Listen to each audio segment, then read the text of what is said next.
రాజ్యాంగం రాసింది.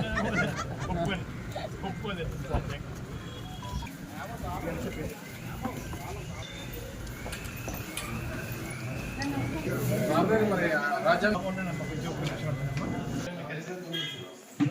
Market committee చేయాలి. రామారావు గారు కొన్ని పైన పెట్టారు.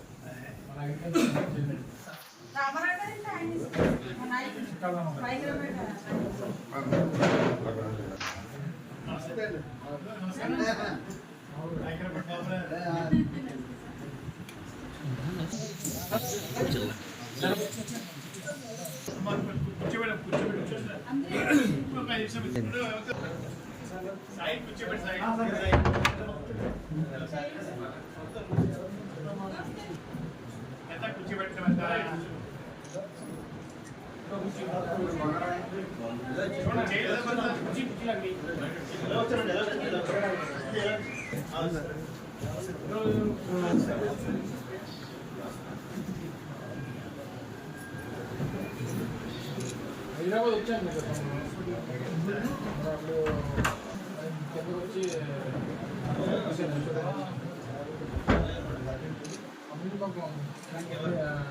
మాట్లాడుతున్నాం. 2 సార్లు అనుకోని మళ్ళీ క్యాన్సిల్ అయిపోయింది సార్.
మాజీ మంత్రివర్యులు శ్రీ ముద్రగడ పద్మనాభం గారిని మర్యాదపూర్వకంగా కలవడానికి ఈరోజు రావడం జరిగింది.